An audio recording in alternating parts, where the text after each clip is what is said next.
जय हिंद दोस्तों। जैसा कि आपको पता ही है कि झारखंड एकेडमिक काउंसिल की तरफ से कॉमर्स सब्जेक्ट के लिए सेट 1 और 2 आपका मॉडल क्वेश्चन पेपर जारी किया गया था। अकाउंटेंसी सब्जेक्ट का पूरा सॉल्यूशन आपको हमारे प्लेलिस्ट में मिल जाएगा। उस पर क्लिक करके आप सारे वीडियो को देखिए अगर नहीं देखे हैं तो। और दोस्तों बिजनेस स्टडी का एमसीक्यू क्वेश्चन सेट 1 और 2 का भी अपलोडेड है, प्लीज जाइए उसे भी देखिए। और बिजनेस मैथ का सेट 2 का क्वेश्चन नंबर 1 से लेकर के 45 तक मैंने अपलोड किया है, उसे भी देखिए जाके अगर आपने नहीं देखा है तो। और आज दोस्तों 46 से आगे बढ़ेंगे। और साथ ही साथ ये भी बता दें कि अगर आपने अभी तक हमारे चैनल को सब्सक्राइब नहीं किया है तो प्लीज सब्सक्राइब कीजिए और बेल आइकन पर जरूर क्लिक करिएगा आगे जो भी वीडियो अपलोड करूंगा उसका नोटिफिकेशन अपडेट पाने के लिए। और अपने दोस्तों में शेयर करना बिल्कुल ना भूलें क्योंकि उन तक भी इसको पहुंचाया जाए, उनको भी इसका लाभ मिल सके। दोस्तों आज हम लोग पढ़ने जा रहे हैं बिजनेस मैथ का क्वेश्चन नंबर 46। तो 46 आपका टाइम सीरीज का है इसलिए नहीं लिखे हैं क्योंकि वो थ्योरी क्वेश्चन था। उससे पहले हम लोग समझ लेते हैं, उसके बाद बनाएंगे 47, 48, 49 और 50 तक। तो दोस्तों वीडियो कंटिन्यू रखें और अपने दोस्तों में शेयर करना बिल्कुल ना भूलें। दोस्तों यहाँ पर जो 46 नंबर में क्वेश्चन दिया गया है वो थ्योरी क्वेश्चन है, काल श्रेणी से है। तो वहां पर लिखता है कि काल श्रेणी से आप क्या समझते हैं। तो काल श्रेणी से जो विश्लेषण है उससे क्या समझते हैं। काल श्रेणी क्या है ये नहीं पूछा, काल श्रेणी विश्लेषण से आप क्या समझते हैं। तो दोस्तों सबसे पहले हम लोग समझते हैं कि काल श्रेणी है क्या। तो दोस्तों जो भी समय के आधार पर डाटा को कलेक्ट किया जाता है उसी को काल श्रेणी या कालमाला हम लोग कहते हैं।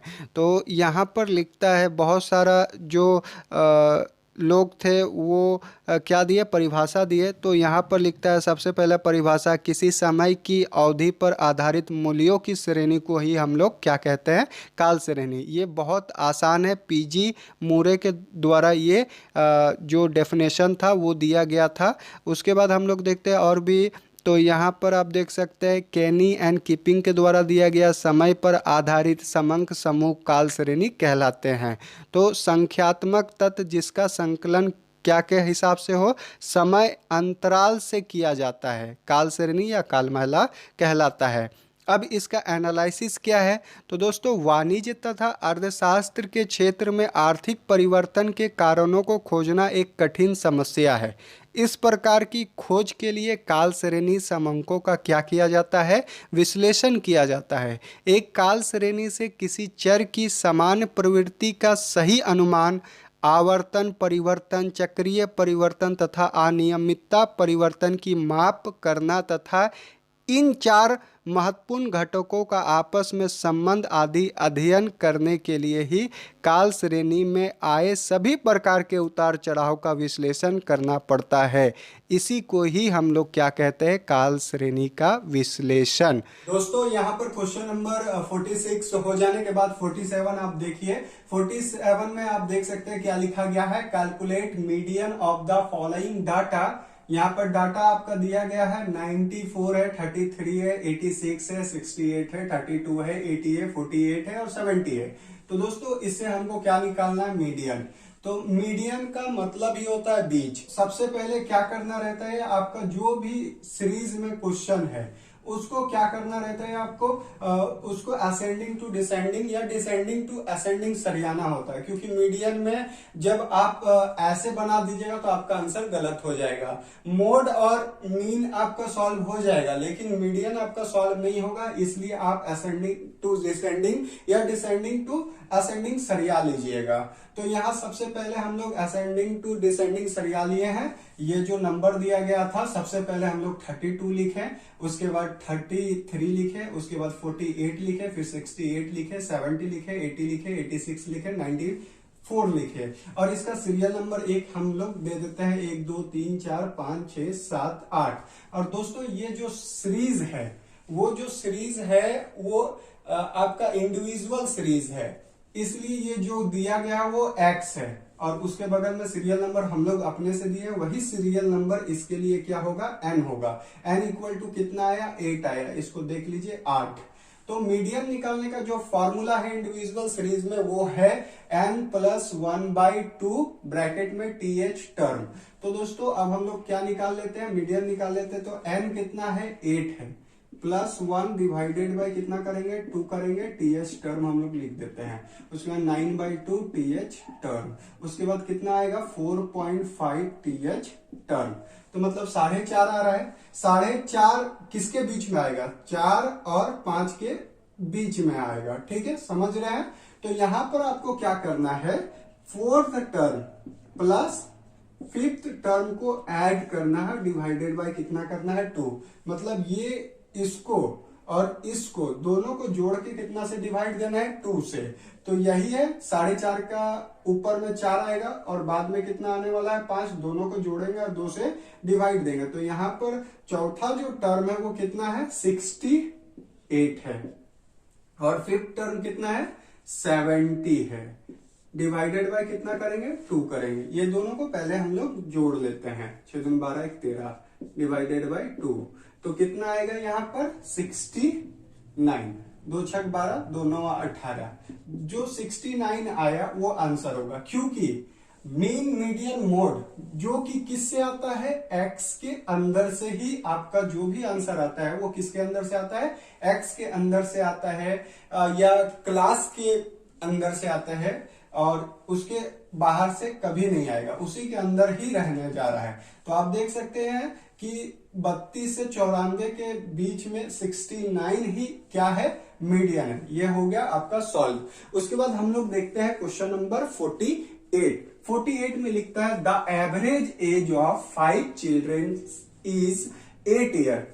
5 बच्चों का जो औसत आयु है वो 8 वर्ष है। तो हम लोग हिंदी में यहां लिख दिए हैं 5 बच्चों का औसत आयु 8 वर्ष। सीधा सीधी जो क्वेश्चन में दिया गया था उसी को हम लोग लिख दिए। लिखने के बाद हम लोग कुल आयु निकाल लेते हैं। तो कुल आयु कैसे निकलेगा, 5 बच्चों का कुल आयु बराबर 8 वर्ष ये था और कितना बच्चा था 5 बच्चा। तो 5 से गुना कीजिएगा तो कितना वर्ष आएगा 40 वर्ष। मतलब कुल आयु यहां पर कितना वर्ष है 40 वर्ष। ये आ गया। अगेन फिर से हम लोग क्वेश्चन पढ़ते हैं। If the age of the father is included, the average increased by 7 year। अगर पिता का एज को जोड़ दिया जाए तो जो माध्य है, जो मीन है, जो एवरेज है वो 7 वर्ष आपका क्या होगा, बढ़ जाएगा। मतलब 5 बच्चों और पिता की औसत आयु 8 + 7 हो जाएगा। पहले 8 था, 7 और बढ़ जाएगा। अब कितना हो जाएगा औसत 15 वर्ष। तो इस जगह पर आप निकालिएगा 5 बच्चों और पिता की औसत आयु बराबर 15 × 6। मतलब यहाँ 5 बच्चा और 1 पिता कितना हो गया 5 + 1 = कितना हो गया 6 से मल्टीप्लाई, क्योंकि नंबर ऑफ पर्सन यहाँ पर बढ़ जा रहा है। पहले 5% था, इसमें 1% और ऐड हुआ तो कितना पर्सन हो गया 6%, 6 व्यक्ति हो गया। यहाँ पर 6 से गुना किया तो कितना वर्ष आ गया टोटल 90 वर्ष। अब यहाँ पर आपको क्या निकालना है, पिता की आयु, मतलब एज ऑफ द फादर।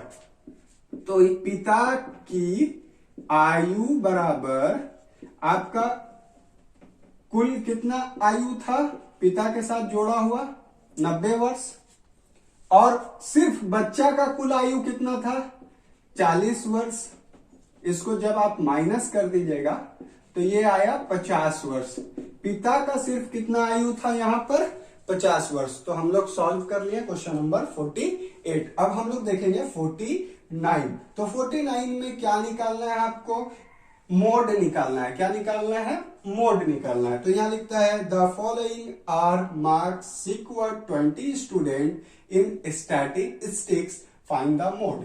तो दोस्तों यहाँ पर सीरियल नंबर हम लोग तो लिखना कोई जरूरी नहीं था, लेकिन हम लिख दिए हैं तो कोई दिक्कत नहीं है। आप सबसे पहले एक्स को लिखिए, तो क्वेश्चन में जो भी है उसको पॉसिबल हो तो असेंडिंग टू डिसेंडिंग सरियाइए, क्योंकि छूटे नहीं। तो हम सरिया दिए यहाँ पर 10 15 16 17 20 22 24 25 27 28 30 32 38 लिख दिए एक्स में। अब हम लोग क्या कर लेते हैं, टैली मार्क निकाल लेते हैं, उसी के अकॉर्डिंग एफ आपका निकल जाएगा, मतलब कि फ्रीक्वेंसी नंबर्स। तो अब हम लोग क्या करते हैं, यहां से स्टार्ट करते हैं देखने के लिए। सबसे पहला कौन है 15। तो 15 के सामने इस तरह से आप दीजिए, 1 हो गया। फिर आया 10 के सामने 1 दीजिए। उसके बाद आया 25, तो 25 के सामने 1 दीजिए। उसके बाद आया 30, तो 30 के सामने 1 दीजिए। उसके बाद आया 32, तो 32 के सामने 1 लिखिए। 16 आया, तो 16 के सामने 1 दीजिए। उसके बाद कितना आया, 22 आया, तो 22 के सामने 1 दीजिए। उसके बाद 24 आया, 24 के सामने 1 दीजिए। उसके बाद कितना आया, 15 आया, तो 15 के सामने 1 दीजिए। उसके बाद 17 आया, 17 के सामने 1 देते हैं। उसके बाद फिर से कितना आया, 20 आया, तो 20 के सामने 1 देंगे। उसके बाद 25 आया, तो 25 के सामने 1 देंगे। फिर उसके बाद 27 आया, 27 के सामने 1 देते हैं। उसके बाद 30 आया, तो 30 के सामने 1 देते हैं। उसके बाद 38 आया, तो 38 के सामने 1 देते हैं। उसके बाद 25 आया, तो 25 के सामने एक और लाइन खींचते हैं। उसके बाद 28 आया, तो 28 के सामने एक लाइन खींचे। फिर 30 आया, तो 30 के सामने एक लाइन खींचेंगे। उसके बाद फिर कितना आया आपका 30 तक हो गया है। फिर 25 आया, तो 25 के सामने एक लाइन देंगे। फिर 24 आया, तो 24 के सामने एक लाइन देंगे। सबका लिख देते हैं यहाँ पर नंबर।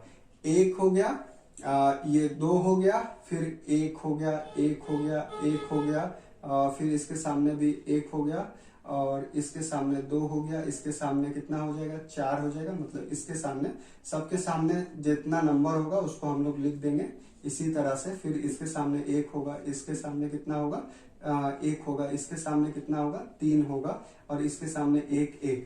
तो जितना होगा, जैसे 1 लाइन है तो 1 लिखेंगे, 2 लाइन है तो 2, और 4 लाइन था तो 4 लिखे।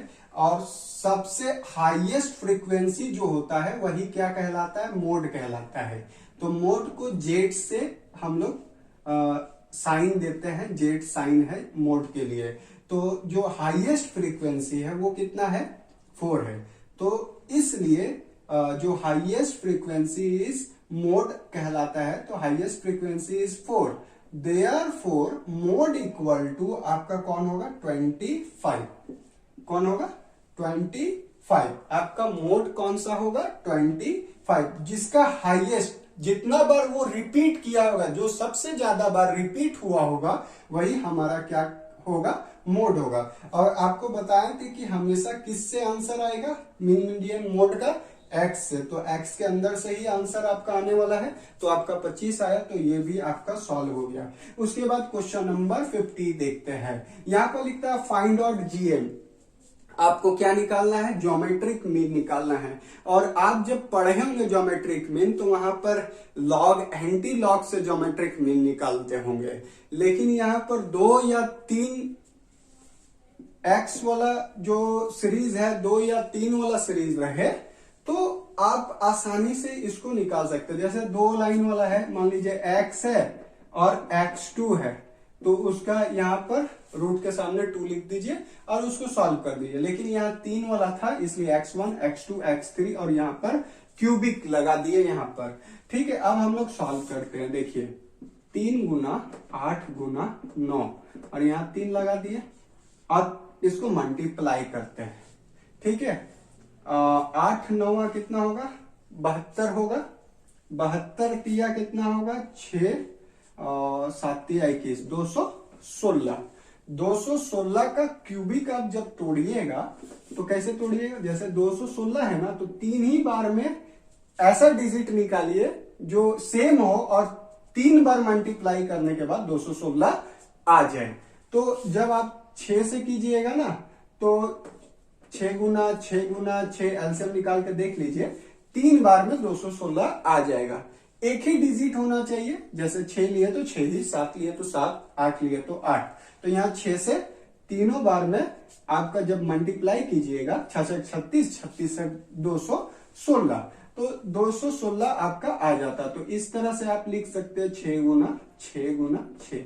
जब आपका ये 3 बार रिपीट होगा तो ये क्यूबिक आपका हट जाएगा, तो आपका आंसर कितना आएगा, 6 आएगा। तो आपका ज्योमेट्रिक मीन कितना आया, 6 आया। और आपको मैंने बताया था कि AP, GP, HP, GM, HM जो भी आएगा उसी का सीरीज के अंदर से ही आपका आंसर आता है। तो क्वेश्चन नंबर 50 भी हम लोग का कंप्लीट हो गया। तो दोस्तों, अगर आप नए हैं तो प्लीज चैनल को सब्सक्राइब करें और बेल आइकन पर जरूर क्लिक करें। जो भी वीडियो मैं डालूंगा उसका नोटिफिकेशन अपडेट पाने के लिए, और अपने दोस्तों में शेयर कर दीजिए ताकि उन तक भी ये लाभ पहुंच सके।